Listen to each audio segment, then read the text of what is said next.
पानी कब होगा ना? ठीक है, छोड़िए। Good afternoon, sir. Good afternoon बच्चों, good afternoon, good afternoon, Good afternoon, sir. Good afternoon बच्चों, Good afternoon, sir.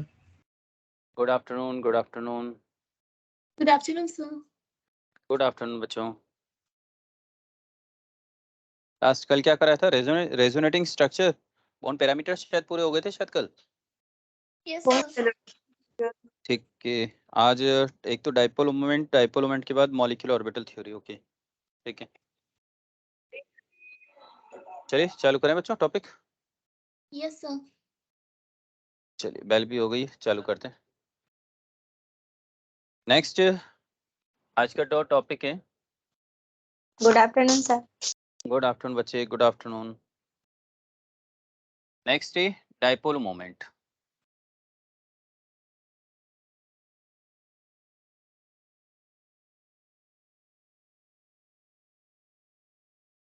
हाँ जी,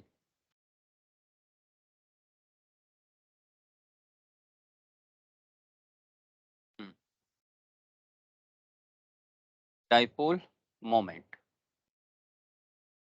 इस डाइपोल मोमेंट को किससे डिनोट कर रहे हैं? म्यू से डिनोट किया जा रहा है। इसमें टॉपिक पे ध्यान रखें, लास्ट टॉपिक जो था हमारा हाइब्रिडेशन और VSEPRT वैलेंशियल इलेक्ट्रॉन पे रिपल्शन थ्योरी, वो भी इंपॉर्टेंट टॉपिक था। डाइपोल मोमेंट भी इंपॉर्टेंट टॉपिक है और उसके बाद में आएगा मॉलिक्यूलर ऑर्बिटल थ्योरी। मतलब सभी हाई प्रोबेबिलिटी वाले टॉपिक चल रहे हैं, बहुत अच्छी तरह से उसे कंप्लीट करिएगा। और इसका चैप्टर का मॉड्यूल का डिस्कशन जैसे पीरियोडिक का लिया था उसी तरह से मैं स्क्रीन पे लेकर के ले लूंगा बच्चों। मॉड्यूल का डिस्कशन टेस्ट आपका 23 को, उससे पहले हम लोग इसका डिस्कशन भी ले लेंगे। सबसे पहले लिखें डाइपोल मोमेंट है क्या? सर, हाँ जी, degree of sir question polarity. कल आपको भेजे थे, आपने नहीं बताया।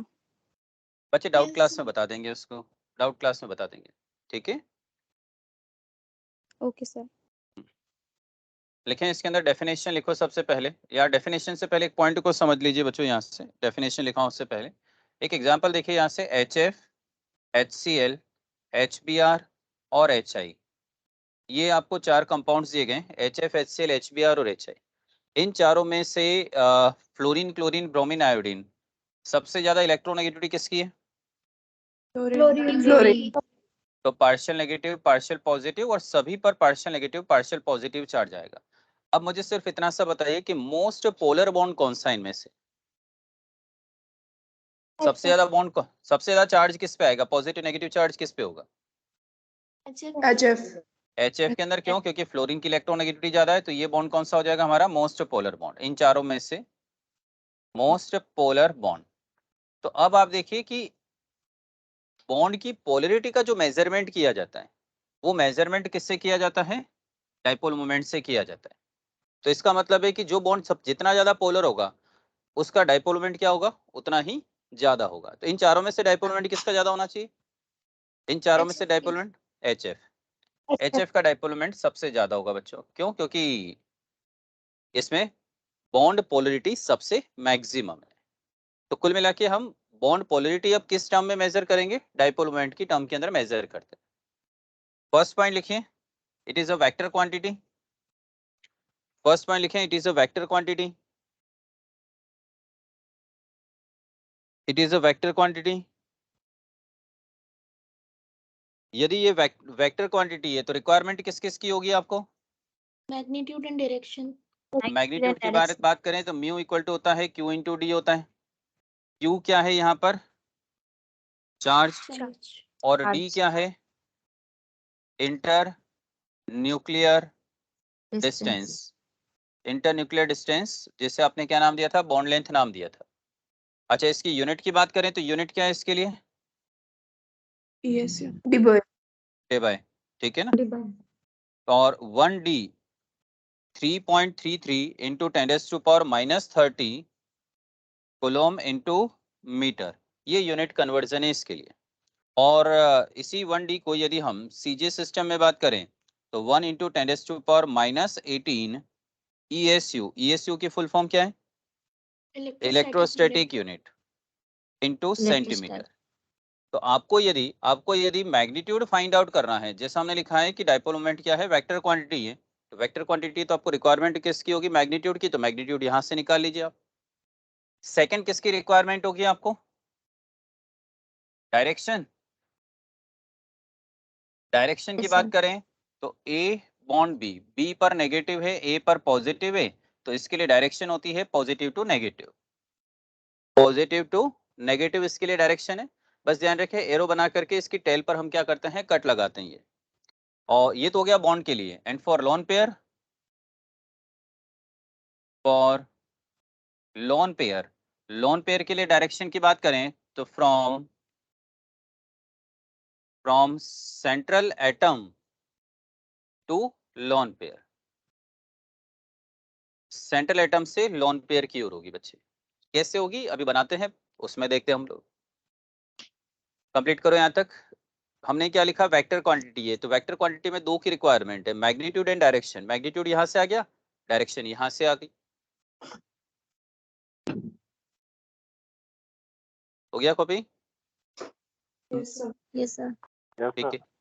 अब आप देखिए कि हमें कंपैरिजन करना है कि किसका डायपोल मोमेंट ज्यादा है, किसका कम है। तो सबसे पहला हम चालू कर रहे हैं diatomic molecule. Diatomic molecule. इस डायटोमिक मॉलिक्यूल में भी हमने दो पार्ट किए हैं। फर्स्ट है होमोडायटोमिक मॉलिक्यूल और second one is heterodiatomic molecule. Diatomic molecule. अच्छा, सबसे पहले आता है होमोडायटोमिक मॉलिक्यूल। नाम से पता चल रहा है दोनों ही एटम क्या होने चाहिए, सेम। क्लोरीन क्लोरीन ले लो, फ्लोरीन फ्लोरीन ले लो, ब्रोमीन ब्रोमीन, या कोई भी ले लीजिए। इलेक्ट्रोनेगेटिविटी डिफरेंस क्या आएगा, इलेक्ट्रोनेगेटिविटी डिफरेंस जीरो। क्या मुझे बताइए किसी भी क्लोरीन पर कोई चार्ज डेवलप हो पाएगा क्या, चार्ज नहीं हो पाएगा। तो म्यू रिजल्टेंट की वैल्यू कितना आ जाएगा, जीरो। क्यों, जब कोई चार्ज ही नहीं है, बॉन्ड नॉन पोलर है, और नॉन पोलर बॉन्ड के लिए डायपोल मोमेंट की वैल्यू कितना आ जाएगा, जीरो। पॉइंट ठीक है। Yes sir. हेट्रोडायटोमिक मॉलिक्यूल का भी एग्जांपल ही बताया आपको, HF, HCl, HBr और HI। इनमें से मोस्ट पोलर बॉन्ड कौन सा है, top to bottom delta EN increase हो रहा है या डिक्रीज हो रहा है, डिक्रीज। और डेल्टा EN डिक्रीज हो रहा है तो डायपोल मोमेंट भी क्या होता चला जाएगा बच्चों, डिक्रीज होता चला जाएगा। या फिर आप निकाल सकते हैं relation, mu is directly proportional to delta EN for heterodiatomic molecule. Okay, Yes, sir. Point clear. तो डायटोमिक मॉलिक्यूल की बात करें तो होमोडायटोमिक मॉलिक्यूल के लिए म्यू रिजल्टेंट की वैल्यू कितना होगा, जीरो। और हेट्रो के लिए mu is directly proportional to delta EN। कोई कंफ्यूजन यहाँ तक? No sir. नेक्स्ट आता है आपके पास में, नेक्स्ट है पॉलीएटॉमिक मॉलिक्यूल की बात करें। पॉलीएटॉमिक मॉलिक्यूल, पॉलीएटॉमिक मॉलिक्यूल का मतलब क्या हुआ, जिसमें एटम्स दो से ज्यादा होंगे।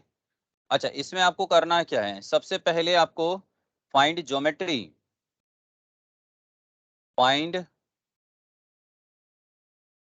Geometry and shape of molecule, shape of molecule. अब ज्योमेट्री और शेप फाइंड आउट कैसे करोगे, सबसे पहले क्या फाइंड आउट करना होगा उसके लिए, ज्योमेट्री और शेप के लिए हाइब्रिडाइजेशन। तो पहले सेंटर एटम का हाइब्रिडेशन फाइंड आउट करोगे, फिर उसकी ज्योमेट्री और शेप को फाइंड आउट करोगे। उसके बाद क्या करना है, उसके बाद करना है आपको find vector sum of dipole moment, vector sum of dipole moment of all bonds and lone pair. सभी बॉन्ड और सभी लोन पेयर के लिए, सभी बॉन्ड और सभी लोन पेयर की हम बात करें, उन सभी के डाइपोल मोमेंट का आपको क्या करना है, वेक्टर सम करना है। पॉइंट ठीक है, ये है प्रॉपर मेथड। अभी फिलहाल हम प्रॉपर मेथड से ही समझेंगे, और उसके बाद लास्ट में आपको एक तरीका सिखाऊंगा कि बार बार आपको वेक्टर सम करने की रिक्वायरमेंट नहीं होगी, आप डायरेक्ट आंसर निकाल पाएंगे। उसको भी देखते हैं, करिए से कंप्लीट पहले। Okay sir.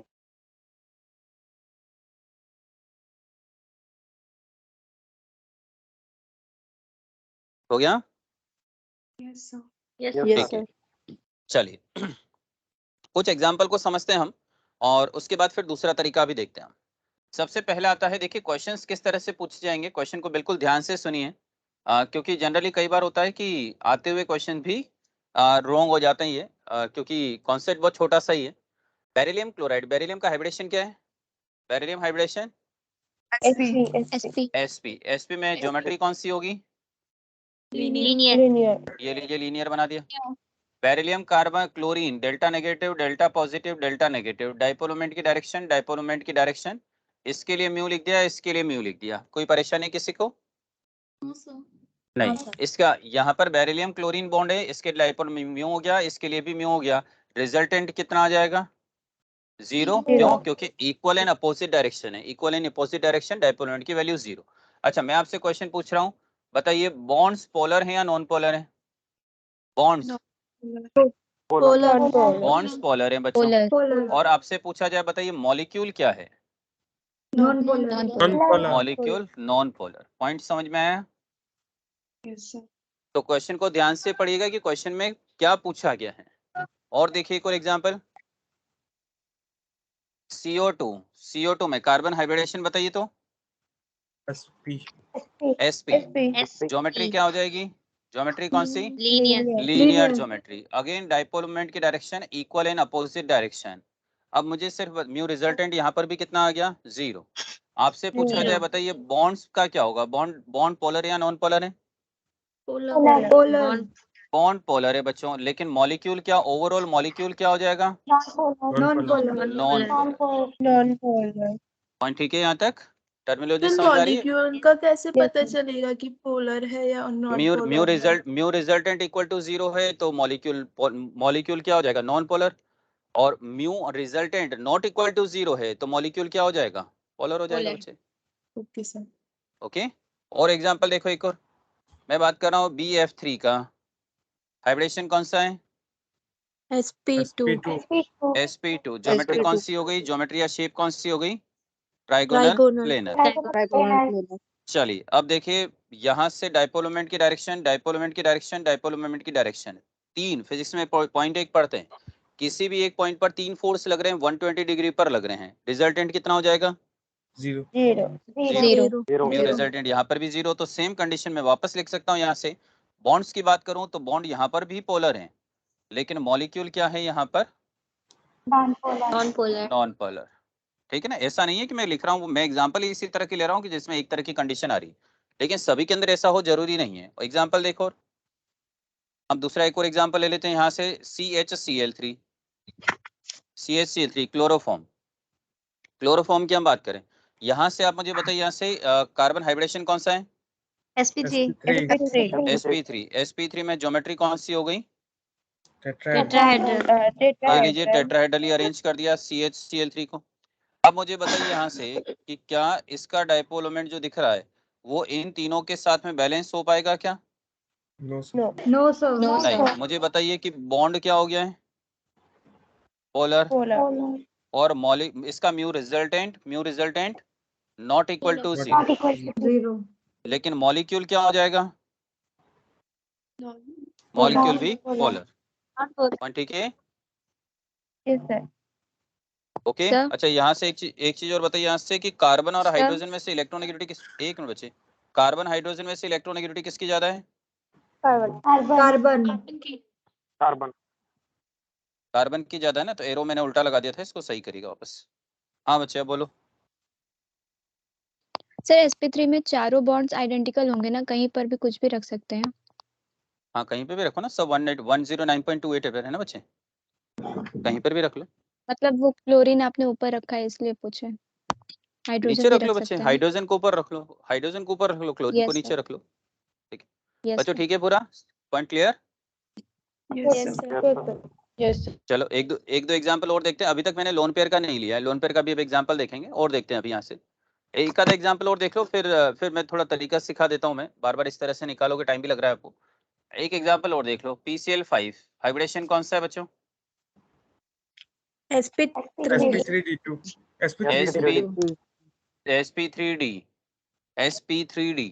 अच्छा ये फास्फोरस लिखा है, क्लोरीन क्लोरीन और क्लोरीन कितने डिग्री एंगल पर है? 120। रिजल्टेंट कितना हुआ? 0 जीरो। क्लोरीन क्लोरीन कितने डिग्री एंगल पर है? 180 180। रिजल्टेंट कितना हुआ? 0 जीरो। तो म्यू रिजल्टेंट कितना मिल गया आपको? 0 मिल गया। पर ठीक है। Yes sir. तो अब आप देखिए कि हाँ बच्चे, म्यू रिजल्टेंट मतलब क्या है? Mu resultant dipole moment, sum of dipole moment of all bonds. इन 3 का डाइपोल मोमेंट प्लस इन 2 का डाइपोल मोमेंट, इनका सबका रिजल्टेंट कितना आ रहा है बच्चों? 0। सबको ऐड कर लोगे। Okay Yes, sir. ठीक सर ये है। Molecule non polar. Molecule non polar, mu resultant 0, molecule non polar. Okay sir. अभी आप देखिए, अब हमने वेक्टर सम करना तो समझ में आ रहा है हमें। अभी हमने लोन पेयर का लोन पेयर नहीं लिया है, अभी लोन पेयर भी ले लेंगे। लेकिन अब आपको करना क्या है, देखिए बार बार इस तरह से वेक्टर सम करने में तो थोड़ा सा समय लगेगा। मैं एक दो पॉइंट लिखा रहा हूं, उसे आप ध्यान से देखो। सबसे फर्स्ट पॉइंट है, if lone pair equal to 0, यदि लोन पेयर 0 है and all surrounding atoms are same, all surrounding atom are same, तो ज्यादा सोचना नहीं है, म्यू रिजल्टेंट डायरेक्टली कितना करोगे? 0। कैसे? देखो एग्जांपल देखो क्या करना है। PCl5 sp3d है, कंडीशन क्या है? 0 lone pair plus 5 sigma equal to 5। याद आ गया? Yes, sir. सर चलिए यहाँ से देखिए 0 लोन पेयर है, लेकिन और surrounding atom, all surrounding atoms are same, chlorine. Right. कोई वेक्टर सम नहीं करना है, डायरेक्टली क्या पुट करो? 0। 0। क्लियर है? एक एग्जांपल और यस देखो, sir. CCl4 carbon hybridisation sp3 0 + 4 = 4 की कंडीशन है, लोन पेयर 0 हो sir. गया, all surrounding atoms are same. same कुछ नहीं कोई वेक्टर सम नहीं करना है, डायरेक्टली क्या करो? Mu resultant 0। 0। वेक्टर सम करोगे तब भी यही आएगा। पहला पॉइंट समझ में आ गया है? Yes sir. ठीक। तो Yes, अब sir. आपको अब बहुत सारे क्वेश्चंस के अंदर बनाने की जरूरत नहीं पड़ेगी, जितने भी मैंने आपको अभी पहले क्वेश्चन कराए इन सभी में देखो, इन सभी इसमें कंडीशन है 0 + 2 = 2 कंडीशन है, यहाँ पर भी 0 + 2 = 2, 0 + 3 = 3 और यहाँ पर है 0 + 4 = 4। अब आप देखो इन तीनों केस की बात करें, ये 1 ले लिया, ये 2 ले लिया, ये 3 ले लिया, लोन पेयर 0 है, surrounding atom lone pair 0, surrounding atom chlorine, surrounding atom oxygen, यहाँ पर surrounding atom fluorine, lone pair 0, all surrounding atoms are same, resultant dipole moment 0। Point ठीक है? Yes okay. सर। यहाँ पर लोन पेयर 0 है, क्या surrounding atom same है क्या सारा? नो। नहीं, mu resultant not equal to 0। Point ठीक। Yes sir. अब बार बार वेक्टर सम करने की हमें जरूरत नहीं पड़ेगी, पहले हमें समझना था कैसे करते हैं, तो 2-5 क्वेश्चंस मैंने समझा दिए। अब क्योंकि डायरेक्ट करना है तो डायरेक्ट इस तरीके को यूज करिए, इस तरीके से फास्ट आएंगे। सेकंड आएगा आपके पास में, और कब यूज नहीं करना है, if lone pair equal to 1, कोई भी हाइब्रिडेशन आ जाए, कोई भी हाइब्रिडेशन आ जाए, लोन पेयर इक्वल टू 1 है तो सिंपल सा mu resultant not equal to 0 कर दीजिए। ठीक है? Yes, sir. Yes sir. हमें वेक्टर सम की जरूरत नहीं है, हमेशा ये आंसर आएगा। एग्जांपल देखो यहाँ से, PCl3 हाइब्रिडेशन बताइए। sp3d. 1 lone pair plus 3 sigma equal to 4, hybridization sp3, कितना लोन पेयर आ गया है? 1. 1। 1 लोन पेयर दिखते ही क्या लिखोगे, म्यू रिजल्टेंट 0 या not equal to 0? Not equal to Not 0। Not equal to 0। कोई वेक्टर सम करने की जरूरत नहीं है, डायरेक्ट आप कर पाएंगे। पॉइंट समझ में आ गए? 2 point yes sir. Yes sir. इनको यूज करिए, क्वेश्चंस थोड़े से फास्ट होंगे बच्चों। कंप्लीट। Yes, sir. अब आता है, Yes. अब हमें एक चीज समझ में तो आ गई है कि 0 लोन पेयर होगा या 1 लोन पेयर होगा तो हमें कोई वेक्टर सम वगैरह करने की जरूरत नहीं है। लेकिन लोन पेयर 2 3 आ गए तो क्या करना है, उस कंडीशन में ही हमें वेक्टर सम करना है। मैक्सिमम क्वेश्चंस आपके इससे बन जाएंगे।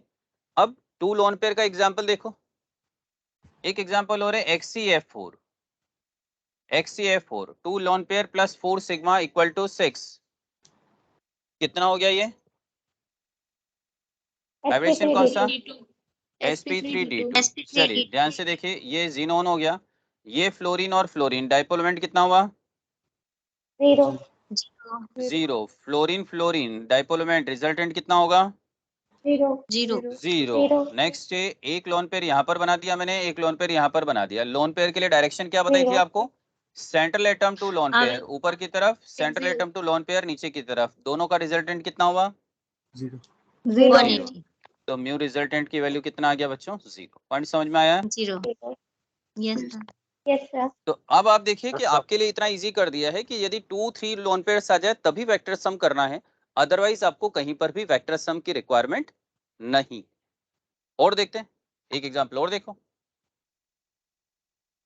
अब हम बात करें HCF2 की बच्चे, HCF2 के अंदर हाइब्रिडेशन की बात करें तो सबसे पहले क्या कंडीशन आ जाएगी 3 lone pair plus 2 sigma equal to 5 sp3d। Point ठीक है, यहाँ तक तो हाइब्रिडेशन आता है, प्रैक्टिस कर चुके हैं हम लोग। सबसे पहले मैंने लिखा सेंटर में जीनोन लिख लिया, लोन पेयर को कहां पे रखूं, इक्वेटोरियल या एक्सियल, इक्वेटोरियल पोजीशन। पहला लोन पेयर, दूसरा लोन पेयर, तीसरा लोन पेयर। लोन पेयर के लिए direction central atom to lone pair, central atom to lone pair, central atom to lone pair, तीनों का रिजल्टेंट तीनों 120 डिग्री, तीनों 120 पे, resultant 0। Okay okay next, fluorine and fluorine कितना degree angle 180, resultant mu resultant कितना आ गया 0। अभी ठीक है, यस सर। ठीक है। चलिए मेरे हिसाब से प्रैक्टिस सफिशिएंट है। अब हमें इंपॉर्टेंट क्वेश्चन पे शिफ्ट होना है। मैं आपको 4 या 5 क्वेश्चंस इंपॉर्टेंट बता रहा हूँ, आपका पूरा फोकस डाइपोल मोमेंट पे उन्हीं 4-5 पॉइंट पर होना चाहिए। समझाने के लिए मैंने आपको बहुत सारे मॉलिक्यूल ले लिए, सारी जितनी भी कंडीशंस बन सकती है उन सभी के लिए, जीरो वाली कंडीशन से स्टार्ट करके वेक्टर सम देख लिए और दूसरे क्वेश्चंस करने के तरीके भी देख लिए। अब आता है कि इंपॉर्टेंट क्वेश्चंस कौन कौन से बन सकते हैं इनमें, इंपॉर्टेंट पॉइंट्स लिखें।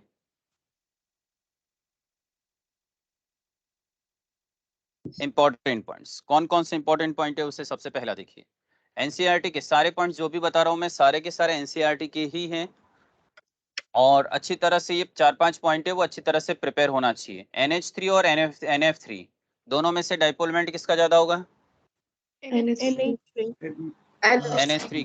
Dipole moment of NH3 is greater than NF3। क्यों होता है, रीजन देखिए, ये है नाइट्रोजन, नाइट्रोजन के पास लोन पेयर, एक हाइड्रोजन, दूसरा हाइड्रोजन, तीसरा हाइड्रोजन। उसी तरह से NF3 की बात करें तो एक लोन पेयर आ गया, एक फ्लोरीन, दूसरा फ्लोरीन और तीसरा फ्लोरीन। चलिए सबसे पहले हम बात करें लोन पेयर के लिए, लोन पेयर के लिए डायरेक्शन ही मिल गई। नाइट्रोजन हाइड्रोजन, इलेक्ट्रोनेगेटिविटी किसकी ज्यादा है नाइट्रोजन। इस पर डेल्टा नेगेटिव आएगा, delta positive, delta positive, delta positive. Direction कहां से कहां बनाओगे हाइड्रोजन से नाइट्रोजन।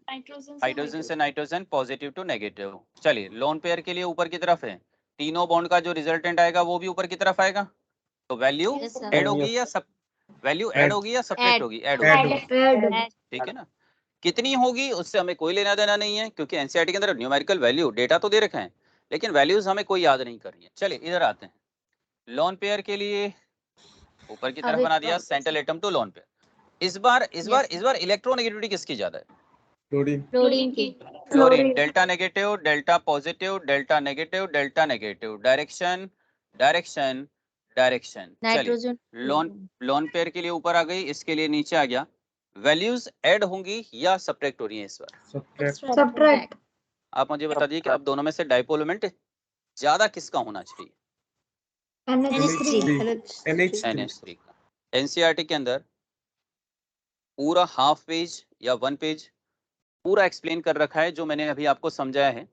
ये आपका सबसे पहला और इम्पोर्टेंट क्वेश्चन कंप्लीट करो और करा रहा हूँ। कंप्लीटेड।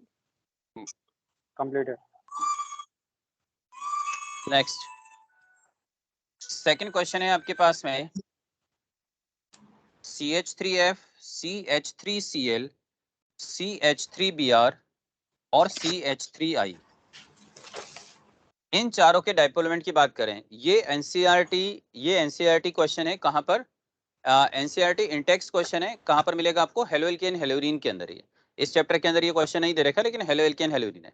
अब मुझे बताइए यहाँ से सबसे ज्यादा डाइपोलमेंट होना किसका चाहिए? CH3F का होना चाहिए, लेकिन होता किसका ज्यादा है? CH3I CH3F, CH3Br and next one is CH3I। और इसका रीजन क्या होता है? इसका रीजन है कि इसके लिए Q इंटू डी जो आपका फॉर्मूला है, जब चार्ज के अंदर उसके इंटरन्यूक्लियर डिस्टेंस बॉन्ड लेंथ का आप मल्टीप्लाई करते हो तो ये वैल्यू ज्यादा आ जाती है CH3Cl के लिए। ऐसा क्यों है? उसका रीजन देखिए। फ्लोरीन और क्लोरीन दोनों की इलेक्ट्रोनेगेटिविटी वैल्यू में डिफरेंस बहुत कम है। फ्लोरीन की इलेक्ट्रोनेगेटिविटी वैल्यू कितनी है? Fluorine EN value 4 fluorine 4। 4.0 हाँ, और क्लोरीन 3.0 3.0 या 3 है। ठीक है, अब इसके अंदर दोनों में से साइज की बात करें तो साइज किसका बड़ा है? क्लोरीन का बड़ा है। क्लोरीन का तो जब इन दोनों के चार्ज और साइज का जब मल्टीप्लाई करते हो तो CH3Cl के लिए वैल्यू ज्यादा आ जाती है। क्यों? क्योंकि क्लोरीन की साइज कंपैरेटिवली थोड़ी सी बड़ी है। अब आपके दिमाग में आता है कि सर साइज तो आयोडीन की सबसे ज्यादा बड़ी, आयोडीन की बड़ी तो है, लेकिन मुझे बताओ कि यहाँ पर यदि मैं बात करूं तो चार्ज जो डेवलप होगा इन चारों में से सबसे कम किस में चार्ज डेवलप होगा? आयोडीन। आयोडीन ठीक है ना, तो दोनों का रिजल्टेंट देखा जाएगा बच्चे। क्यों? क्योंकि डाइपोलमेंट एक अकेले सिंगल फैक्टर पर डिपेंड नहीं कर रहा है। कितने फैक्टर पर डिपेंड कर रहा है? चार्ज एंड डिस्टेंस दोनों फैक्टर पर। क्वेश्चन ठीक है यहाँ तक? दूसरा यस सर ठीक है। Third important Yes, sir. Question, CH3Cl, CH2Cl2, CHCl3 और CCl4 डाइपोलमेंट किसका ज्यादा है? डाइपोलमेंट ज्यादा किसका होगा? हाँ जी, yes yes ये इसके डाइपोलमेंट का ऑर्डर आता है। ऐसा क्यों है? उसका रीजन देखो। ये है कार्बन, क्लोरीन, हाइड्रोजन, हाइड्रोजन और हाइड्रोजन। इसका डाइपोलमेंट ये ले लिया मैंने। अब CH2Cl2 की बात करूं तो देखो यहाँ से ये मैंने डाइपोलमेंट अरेंज किया इसका। ये इसका डाइपोलमेंट आ गया, ये इसका डाइपोलमेंट आ गया। मुझे बताइए कि वैल्यू इंक्रीज होगी कंपैरेटिवली या डिक्रीज होगी? डिक्रीज वैल्यू डिक्रीज होगी। अच्छा, यहां से आप देखिए क्लोरीन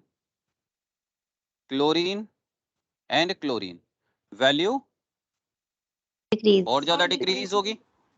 अच्छा, इस कार्बन के साथ में जब 3 क्लोरीन आपने जोड़ दिए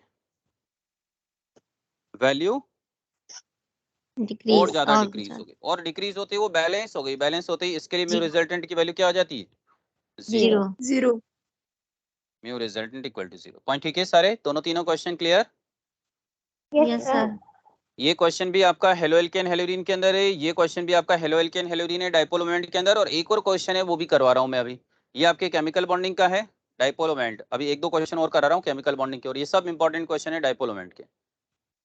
एज इट इज उठ के आएंगे, ध्यान रखिएगा इनमें से क्वेश्चंस। हो गया? Yes sir next fourth question लिखें। 3 हो गया यहाँ तक। फोर्थ है, ये है आपका साइक्लोहेक्सेन क्लोराइड और ये है क्लोरोबेंजीन। इनमें से डाइपोल किसका ज्यादा है? एनसीईआरटी टेक्स्ट क्वेश्चन किसका है? Cyclohexane chloride. क्यों? देखो कार्बन हाइब्रिडेशन कौन सा है? sp3। कार्बन हाइब्रिडेशन कौन सा है? sp2 sp2। मुझे बताइए कि डिफरेंस ज्यादा कहां पर आएगा? sp3 और क्लोरीन की en का डिफरेंस ज्यादा आएगा या sp2 कार्बन और क्लोरीन की en के अंदर डिफरेंस ज्यादा आएगा? sp3 कार्बन और क्लोरीन। sp3 कार्बन और क्लोरीन का डिफरेंस ज्यादा आएगा, तो डाइपोल मोमेंट भी उसका ज्यादा होगा। याद करिए, इलेक्ट्रोनेगेटिविटी sp2 कार्बन और sp3 कार्बन, इन दोनों में से इलेक्ट्रोनेगेटिविटी किसकी ज्यादा है? sp2 carbon. sp2 कार्बन की ज्यादा है। तो डिफरेंस की हम जब बात करें तो sp3 कार्बन क्लोरीन डिफरेंस ज्यादा आएगा वहां पर, तो उसके डाइपोल मोमेंट की वैल्यू कंपैरेटिवली थोड़ा सा ज्यादा हो जाएगी। पॉइंट ठीक है? Next PCl3F2 and PCl2F3। Phosphorus fluorine कहां पर अरेंज करें? Fluorine axial axial. मुझे बताइए fluorine fluorine dipole moment 0 0, chlorine chlorine and chlorine dipole moment 0 तो म्यू रिजल्टेंट कितना हो गया बच्चे? 0 हो गया। 0 म्यू रिजल्टेंट 0। यहाँ से हम बात करें, ये फास्फोरस ले लिया। सबसे पहले फ्लोरीन और फ्लोरीन डाइपोल मोमेंट कितना हो गया? 0। क्लोरीन क्लोरीन और फ्लोरीन क्या बैलेंस हो पाएगा क्या? नो तो mu resultant not equal to 0। Point ठीक है, यस सर कंप्लीट करो। और लास्ट इंपॉर्टेंट क्वेश्चन एक और देखते हैं।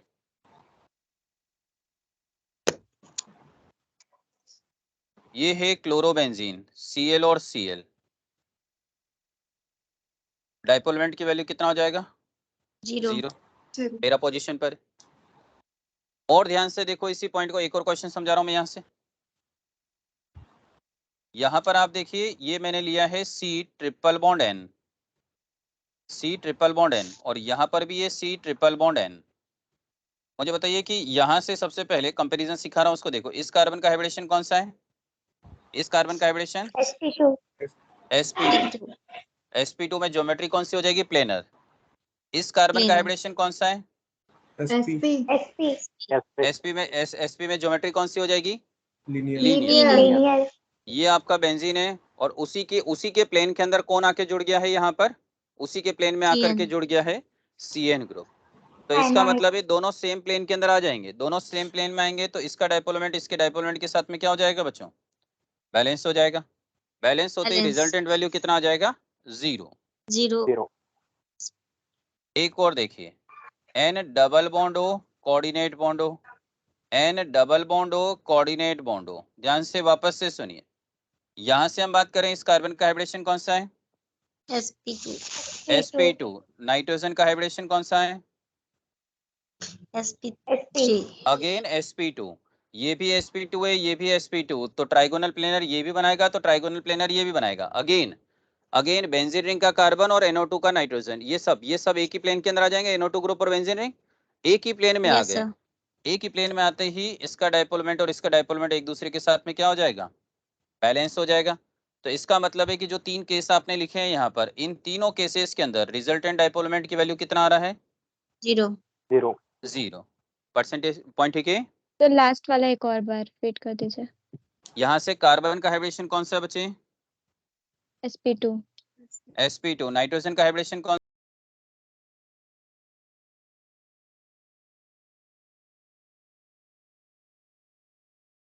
एक NO2 यहाँ जुड़ा हुआ है और एक NO2 यहाँ जुड़ा हुआ है, तो ऊपर डाइपोल मोमेंट नीचे डाइपोल मोमेंट एक दूसरे के साथ में क्या हो जाएगा? बैलेंस हो जाएगा। बैलेंस ओके ओके बच्चों, ओके सर।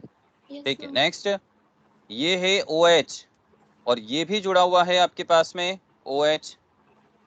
अब यहाँ पर हम बात करें OH के साथ में एक और देख लीजिए, यहाँ पे ये जुड़ा हुआ है OCH3 और ये जुड़ा हुआ है OCH3 जुड़ा हुआ है। अब हमें इनके डाइपोल मोमेंट को कंपेयर करना है।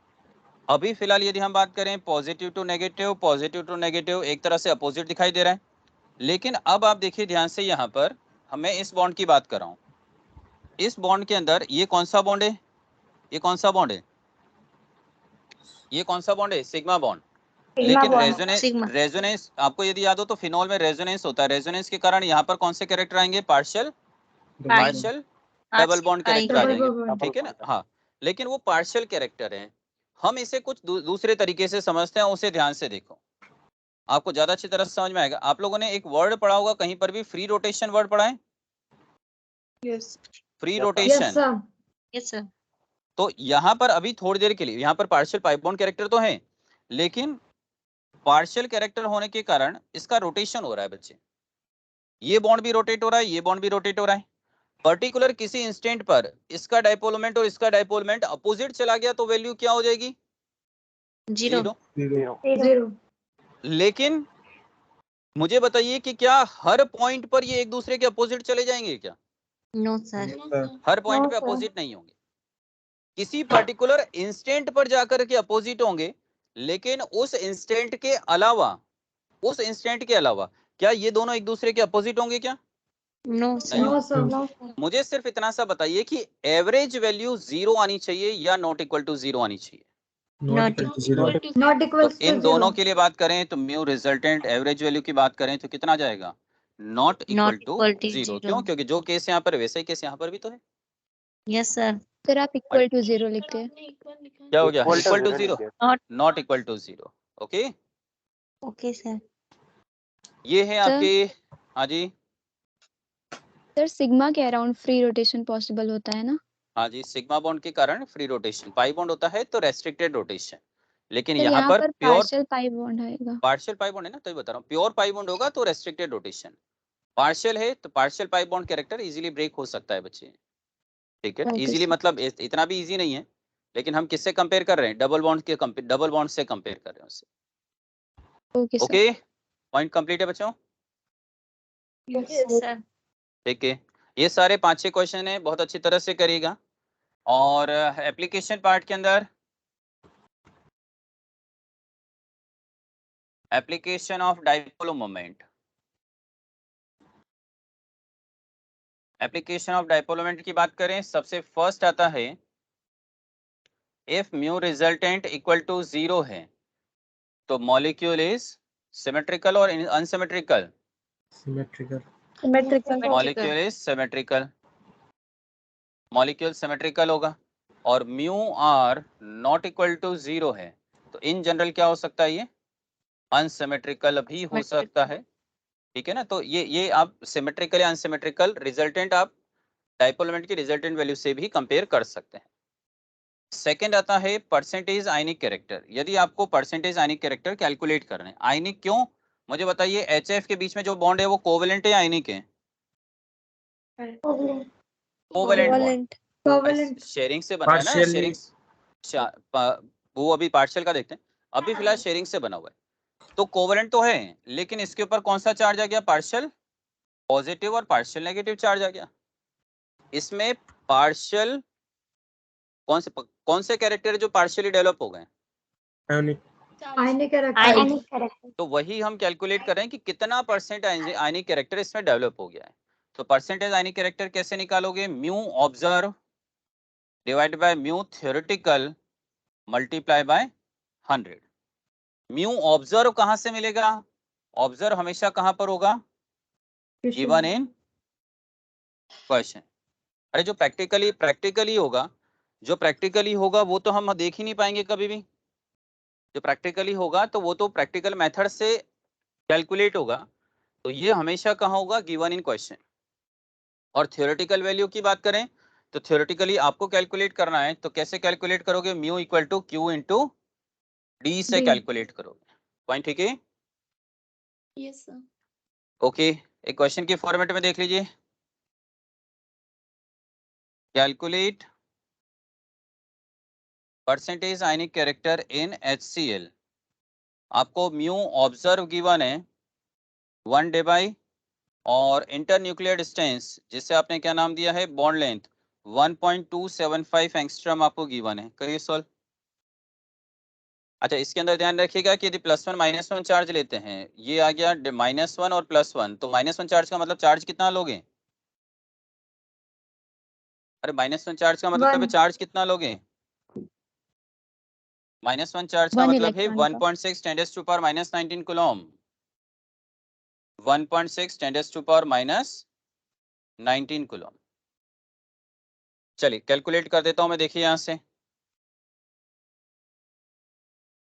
सबसे पहले म्यू ऑब्जर्व की यूनिट क्या गिवन है आपको?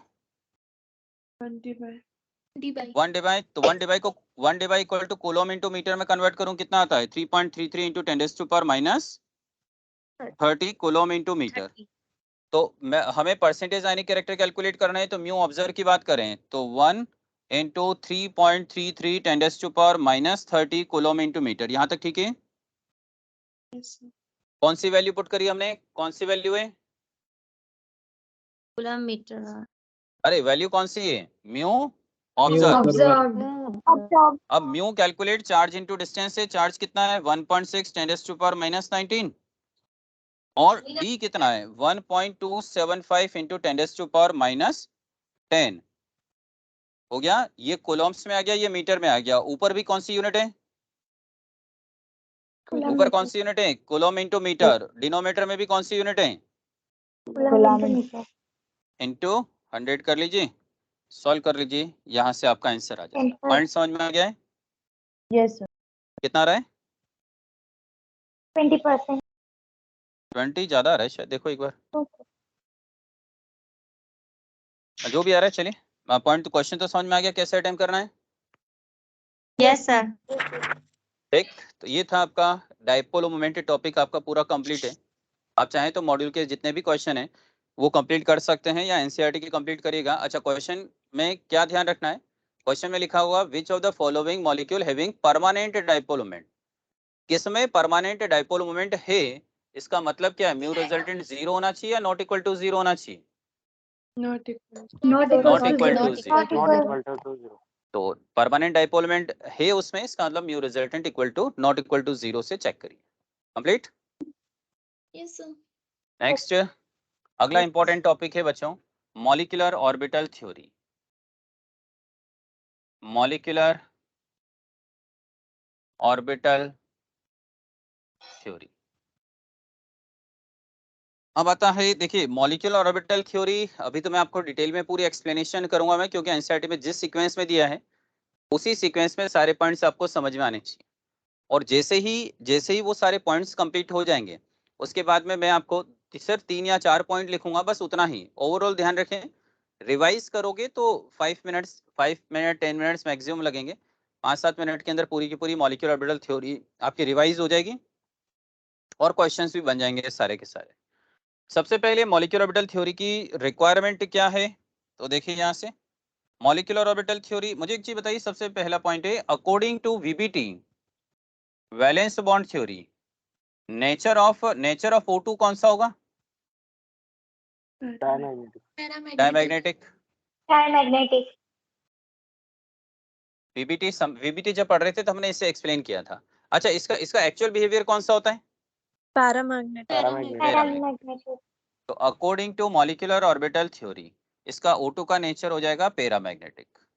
Nature of O2 paramagnetic. आपसे पूछा जाए सही कौन सा है, तो सही पैरामैग्नेटिक है।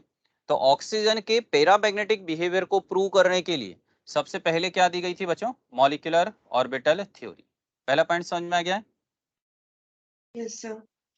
और क्यों दी गई थी? सर वो और डायमैग्नेटिक इसलिए बोला गया है ना क्योंकि उसमें इवन नंबर ऑफ इलेक्ट्रॉन्स है।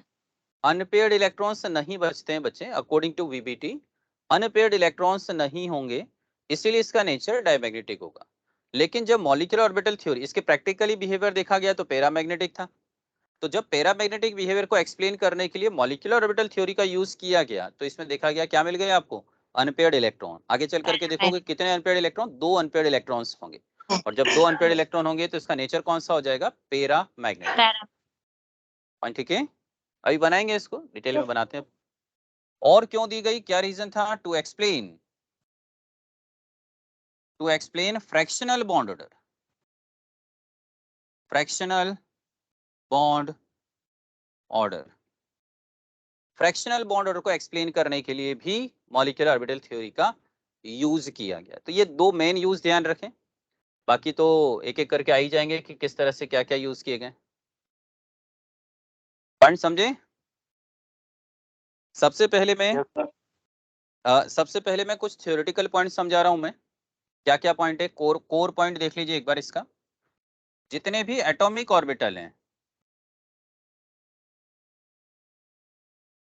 एटॉमिक ऑर्बिटल, इनमें प्रोसेस होगा ओवरलैपिंग। इनकी ओवरलैपिंग को कहा जाता है linear combination of atomic orbital. NCERT के अंदर एक वर्ड पढ़ोगे तो LCAO लिखा होगा, उसका मीनिंग है linear combination of atomic orbital, जिसे हमने सिंपल वर्ड में क्या नाम दिया है? Overlapping. Linear combination of atomic orbital या फिर ओवरलैपिंग। ये ओवरलैपिंग 2 टाइप की है बच्चों। पहला है same phase overlapping. Same phase overlapping को कंस्ट्रक्टिव ओवरलैपिंग भी कहा जाता है। क्रस्ट के साथ ओवरलैप करेगा तो सेम फेज, और क्रस्ट ट्रफ के साथ ओवरलैप करेगा तो opposite phase. Opposite phase overlapping को डिस्ट्रक्टिव ओवरलैपिंग भी कहा जाता है। ये कंस्ट्रक्टिव हो गई, ये डिस्ट्रक्टिव ओवरलैपिंग। जब सेम फेज ओवरलैपिंग होगी तो जो मॉलिक्यूलर ऑर्बिटल बनेंगे उसका नाम क्या होता है? बीएमओ। बीएमओ की फुल फॉर्म क्या है? Bonding molecular. हाँ जी, Bonding molecular orbital. Bonding molecular orbital. Molecular orbital. Opposite phase या डिस्ट्रक्टिव ओवरलैपिंग से किसका फॉर्मेशन होगा? ABMO. Anti-bonding. Anti bonding molecular orbital. Point ठीक है यहाँ तक? पहला पॉइंट तो ये हो गया। अब आता है इनके बनने से होता क्या है बच्चों। जब सेम फेज ओवरलैपिंग या फिर हम बात करें कंस्ट्रक्टिव ओवरलैपिंग होता है तो उस कंडीशन में electron density between nucleus increase हो जाता है। अब आप सोचिए एक पॉइंट, यदि आपके पास दो एटम दिए गए बच्चों, इन दो एटम के बीच में यहां पर यदि इलेक्ट्रॉन डेंसिटी इंक्रीज हो जाए, इलेक्ट्रॉन डेंसिटी इंक्रीज हो जाए तो दोनों न्यूक्लियस के बीच का रिपल्शन इंक्रीज होगा या डिक्रीज हो जाएगा? Increase. Repulsion between Decrease. Nucleus, nucleus का रिपल्शन Decrease. डिक्रीज। इंक्रीज। तो रिपल्शन बिटवीन न्यूक्लियस डिक्रीज हो जाएगा। रिपल्शन डिक्रीज होते ही एनर्जी कम हो जाएगी. डिक्रीज हो जाएगी, और एनर्जी डिक्रीज होते ही स्टेबिलिटी पर क्या इफेक्ट होगा? Increase. Stability. Increase. इंक्रीज हो जाएगी। पॉइंट ठीक है यहाँ तक? और Yes, देखते हैं sir. एक और। सर एक और बार समझा दीजिए। हाँ जी, एक और देख रहे हैं बच्चे। जब हम बात करें सेम इसका अपोजिट देखो, ये समझ में आ गया तो ये भी समझ में आ जाएगा, ये समझ में आ गया तो ये भी आ जाएगा। एबीओमो का जब फॉर्मेशन होता है तो इलेक्ट्रॉन डेंसिटी बिटवीन न्यूक्लियस यहां पर क्या हो जाती है? डिक्रीज। दो न्यूक्लियस के बीच में डिक्रीज हो जाएगी। जैसे ये है आपका पहला एटम और ये है दूसरा एटम, इन दोनों के बीच में जो पहले से इलेक्ट्रॉन डेंसिटी थी उसके कंपैरिजन में इलेक्ट्रॉन डेंसिटी यहाँ पर डिक्रीज हो गई। डिक्रीज हो गई तो दोनों का न्यूक्लियस एक दूसरे में क्या होगा? ज्यादा कांटेक्ट में आएगा। यदि दोनों का Yes, न्यूक्लियस sir. ज्यादा देर तक कांटेक्ट में आ रहा है तो रिपल्शन इंक्रीज होगा या डिक्रीज होगा? Increase. Increase. रिपल्शन हो गया इंक्रीज बच्चे। रिपल्शन इंक्रीज होते ही एनर्जी Increase. इंक्रीज और स्टेबिलिटी Decrease. डिक्रीज। पॉइंट ठीक है? Yes, इसका sir. और ये दोनों एक दूसरे के अपोजिट हो गए। इसका मतलब है आपसे पूछा जाए कि बताइए बीएमओ और एबीएमओ इन दोनों में से इलेक्ट्रॉन प्रोबेबिलिटी ज्यादा किस में होगी? BMO. बॉन्डिंग। बीएमओ में ज्यादा होगी। अब हमें ये सीखना है कि बीएमओ में ज्यादा है तो कितनी ज्यादा है। पहला पॉइंट समझ में आ गया सारा? Yes, Yes, sir. sir. ये है एनसीईआरटी का आपका सबसे सर फर्स्ट पेज। बीएमओ में कैसे रिपल्शन डिक्रीज होगा? बीओ में बताया ना बच्चे, यहाँ से दोनों एटम के बीच में इलेक्ट्रॉन डेंसिटी पहले के कंपैरिजन में क्या हो जाएगी? बढ़ जाएगी। यदि यहाँ पर इलेक्ट्रॉन डेंसिटी ज्यादा आ रही है तो न्यूक्लियस न्यूक्लियस के बीच का इंटरेक्शन कंपैरेटिवली क्या हो जाएगा? न्यूक्लियस न्यूक्लियस इंटरेक्शन कम हो कंपैरेटिवली कम। कम हो जाएगा। कम होते ही रिपल्शन भी कम हो गया बच्चे। ओके सर कैसे कम होगा? बच्चे, दीवार बना दो ना बच्चे, यहाँ पर दोनों न्यूक्लियस के बीच में एक वॉल बना दीजिए। अब दीवार बना दी आपने, अब बताओ मुझे, दीवार बनाते ही अब इन दोनों का न्यूक्लियस न्यूक्लियस एक दूसरे के कांटेक्ट में, अब इंटरेक्शन नहीं क्या हो आएगा। जाएगा? कम आ जाएगा बच्चे। यस सर ठीक ओके है। ठीक। बच्चों यहाँ तक पॉइंट समझ गए? ये है इसका core concept molecular orbital theory का। अब जब हम बात कर रहे हैं यहाँ से कि इलेक्ट्रॉन डेंसिटी बीओमो में ज्यादा है, एबीओमो में कम है, तो हमें यह समझना है कि बीओमो में ज्यादा है तो कितनी ज्यादा है, एबीओमो में कम है तो कितनी कम है। एनसीईआरटी का नेक्स्ट सेकंड पैराग्राफ पढ़ोगे, उससे देखिए आप। नेक्स्ट हेडिंग लिखे आप लोग, linear combination of atomic orbital.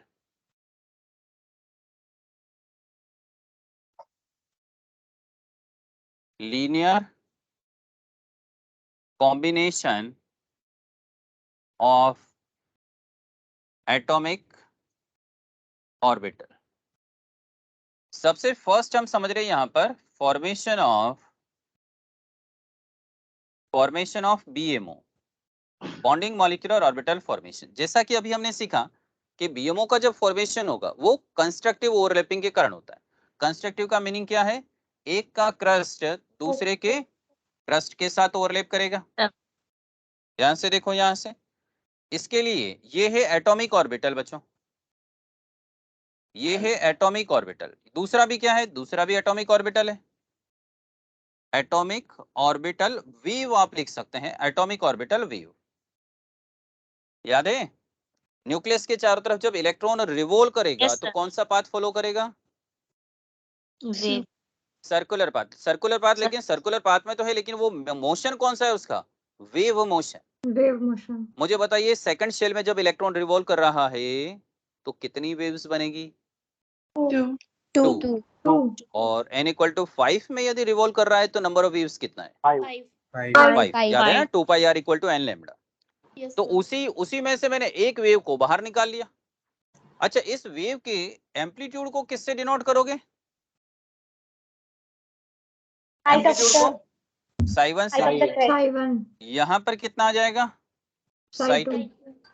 अच्छा, जब इनकी ओवरलैपिंग हो गई तो इनकी ओवरलैपिंग से नया बन गया ये मॉलिक्यूलर ऑर्बिटल। Molecular orbital. चलिए, इसके लिए वेव फंक्शन को मैंने साई से डिनोट किया। साई की वैल्यू कितना होगा बच्चों? साई1 प्लस साई2। तो एनसीईआरटी में यहां तक दे रखा है साई टोटल होगा वो साई1 प्लस साई2। हम एक पॉइंट और समझ रहे हैं, उसे ध्यान से देखो। मुझे बताइए कि यदि मैं यहां पर साई1 स्क्वायर लिखता हूं तो साई1 स्क्वायर क्या होगा? Electron probability in atomic orbital first. Psi two square क्या होगा? Electron probability in atomic orbital second. अब यदि मैं आपसे पूछता हूं बच्चों कि बताइए इन एटॉमिक ऑर्बिटल में टोटल इलेक्ट्रॉन प्रोबेबिलिटी कितनी होगी? टोटल एटॉमिक ऑर्बिटल में इसका कितना है? Psi one square. इसका साई2 स्क्वायर। तो टोटल Sai2 कितना हुआ? Psi one square Sai1 plus square plus psi two Sai2 square. square. Point ठीक है? Yes, sir. Yes sir atomic orbital electron total electron probability मिल गई मुझे psi one square plus psi two square. चलिए, अब इन दोनों की ओवरलैपिंग से मॉलिक्यूलर ऑर्बिटल बन गया। हमने लिखा है साई = साई1 प्लस साई2। आपको याद हो तो psi has no physical significance, कोई फिजिकल सिग्निफिकेंस नहीं है, तो हमें स्क्वायर करना है बच्चों। स्क्वायर कर दिया तो साई स्क्वायर तो साई स्क्वायर हो गया, ये कितना हो गया? Psi one square plus psi two square plus twice psi one psi two. मुझे बताइए कि एटॉमिक ऑर्बिटल में जो प्रोबेबिलिटी मिली थी उसके कंपैरिजन में अब हमें जो प्रोबेबिलिटी मिल रही है वो ज्यादा या कम है? ज्यादा. है। यही तो समझ रहे थे अभी हम। ध्यान से देखो, यहाँ से पहले वाले पॉइंट में मैंने आपको क्या समझाया यहाँ पर कि इलेक्ट्रॉन यहाँ पर स्टेबिलिटी ज्यादा है, तो इसका मतलब बीएमओ में इलेक्ट्रॉन डेंसिटी हमें कंपैरेटिवली क्या मिलेगी? ज्यादा मिलेगी। ज्यादा अब ज्यादा मिलेगी तो कितनी ज्यादा मिलेगी? ट्वाइस साई1 साई2 इंक्रीज हो गई। पॉइंट समझ में आया कुछ? Yes sir Probability of finding electron in molecular orbital is twice psi1 psi2 greater than probability of finding electrons in atomic orbital. कोई कंफ्यूजन? No, sir. चलिए, ट्राई वन मोर, एक और ट्राई करते हैं। Formation of ABMO anti bonding molecular orbital. इस बार ये आ गया साई1। इस बार इसका क्रस्ट इसके ट्रफ के साथ ओवरलैप करेगा, ये आ गया साई2। इस बार जो मॉलिक्यूल, ये दोनों क्या है? ये दोनों तो एटॉमिक ऑर्बिटल है। ये एटॉमिक ऑर्बिटल वेव्स बना दिया आपने। अच्छा, यहां से अगेन प्रोबेबिलिटी को फाइंड आउट करें तो साई1 स्क्वायर, ये कितना आ गया? साई2 स्क्वायर। लेकिन इस बार जो मॉलिक्यूलर ऑर्बिटल बना बच्चों, इस बार जो मॉलिक्यूलर ऑर्बिटल बन रहा है इसे आपने नाम क्या दे दिया? एबीएमओ। पहले क्या नाम दिया था? बीएमओ। इस बार जो ऑर्बिटल बनेगा मॉलिक्यूलर ऑर्बिटल, इसके लिए साई कितना लिखोगे? Sai1 साई1 minus साई2। अच्छा, जब हम साई1 माइनस साई2 की बात करें, अच्छा ये कोई जरूरी नहीं है, उससे कोई फर्क नहीं पड़ेगा कि साई1 ज्यादा है या साई2 ज्यादा है। यदि साई1 ज्यादा है तो साई1 माइनस साई2 हो जाएगा, और यदि साई2 ज्यादा होगा तो क्या हो जाएगा? साई2 माइनस साई1 हो जाएगा। पॉइंट ठीक है ना, उससे कोई फर्क नहीं पड़ेगा।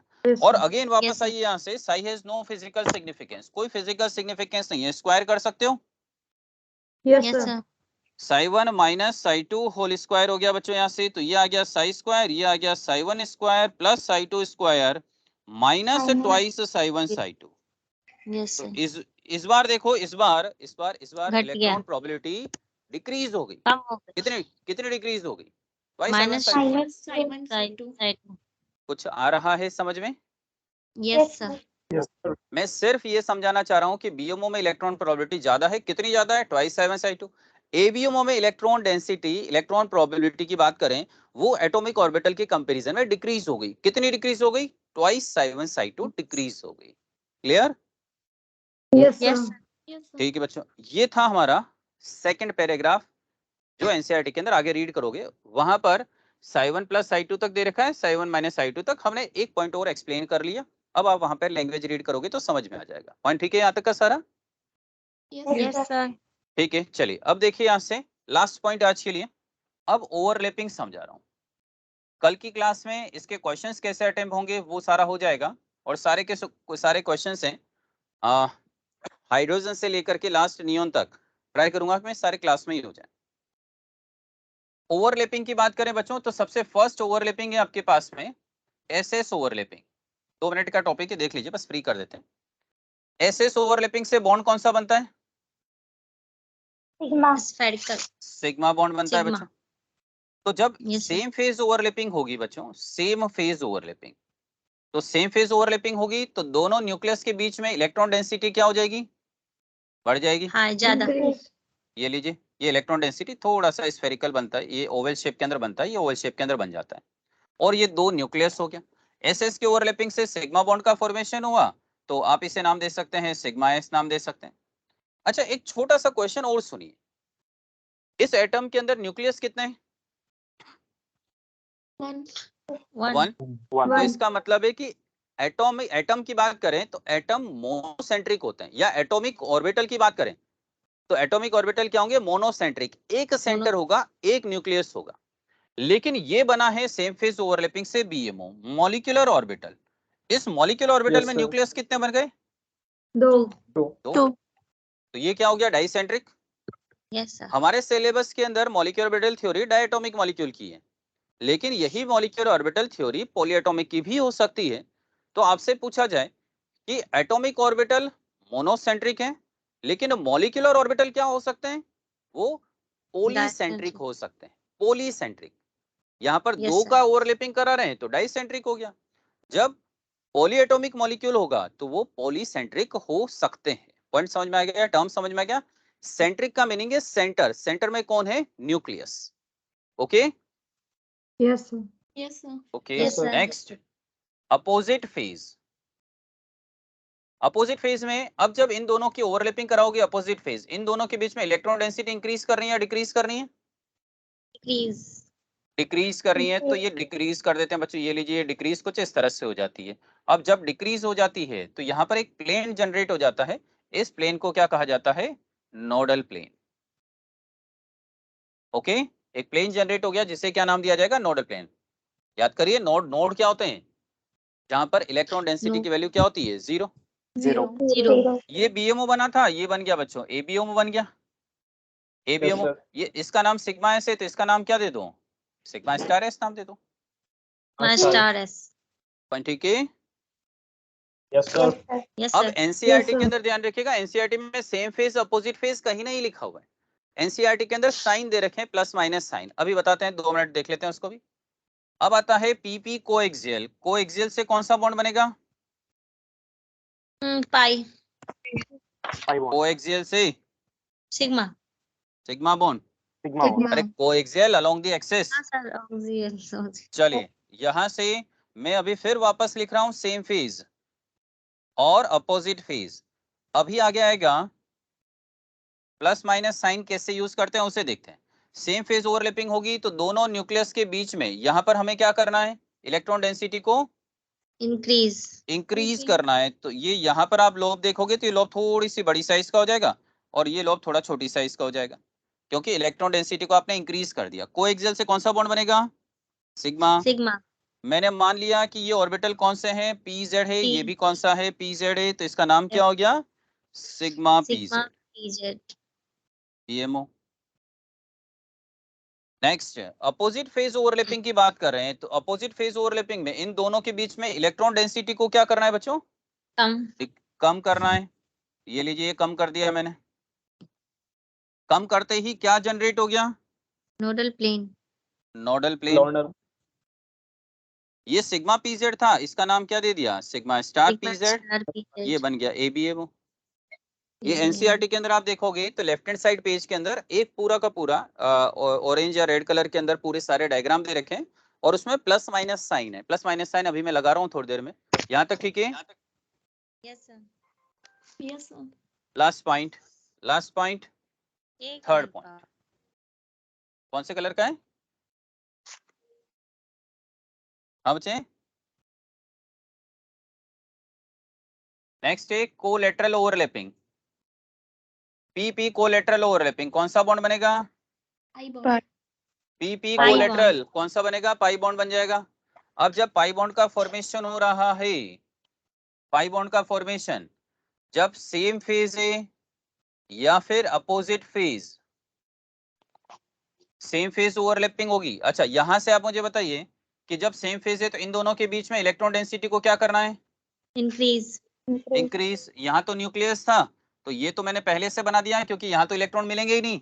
लेकिन जब ओवरलैपिंग हो गई तो यहाँ पर इलेक्ट्रॉन डेंसिटी आपने इंक्रीज कर दिया बच्चों। अच्छा, पीजेड में पहले ले चुका हूँ, पीजेड पहले ले चुका हूँ, तो ये कौन सा हो जाएगा आपके पास में? ये हो गया PX. पीएक्स या फिर पीवाई। तो इसका मतलब है कि इनकी ओवरलैपिंग होगी तो पाई पीएक्स बन गया बच्चों, या फिर क्या बन गया? पाई पीवाई। अच्छा, इसी तरह से अपोजिट फेज ओवरलैपिंग की बात करें हम तो इन दोनों के बीच में इलेक्ट्रॉन डेंसिटी को क्या करना है? कम. डिक्रीज। तो ये डिक्रीज कर दिया मैंने, ये लीजिए, इन दोनों लोब्स के बीच में इलेक्ट्रॉन डेंसिटी को कम कर दिया, इन दोनों के बीच में इलेक्ट्रॉन डेंसिटी को कम कर दिया। क्या जनरेट हो गया नया? एक और Nodal plane. Nodal plane generate हो गया। ये बन गया बच्चों बीएमओ, ये बन गया एबीएमओ, ये पाई Pi पीएक्स पाई star. पीवाई, और ये पाई स्टार पीएक्स और पाई स्टार पीवाई। पॉइंट ठीक है? Yes, sir. अब लास्ट पॉइंट आता है साइन, क्योंकि सेम फेज अपोजिट फेज तो मैंने बताया है नहीं। अब आपको साइन देख करके कैसे पहचाना है मुझे बताइए। चलिए, plus plus minus minus plus, बताइए BMO ABMO? Plus BMO. BMO. Okay, next one, plus minus plus, Min- sorry एक मिनट, इसमें हम ले लेते हैं Minus. माइनस प्लस प्लस, बताइए ABMO ABMO. एबीएमओ। चलिए last one, plus plus minus minus minus, बताइए BMO. ABMO. BMO. एबीएमओ। अरे बीच में माइनस साइन लिया है, destructive overlapping. Next, Oh, sir. Plus minus minus plus और ये माइनस, बताइए BMO समझ आ गए?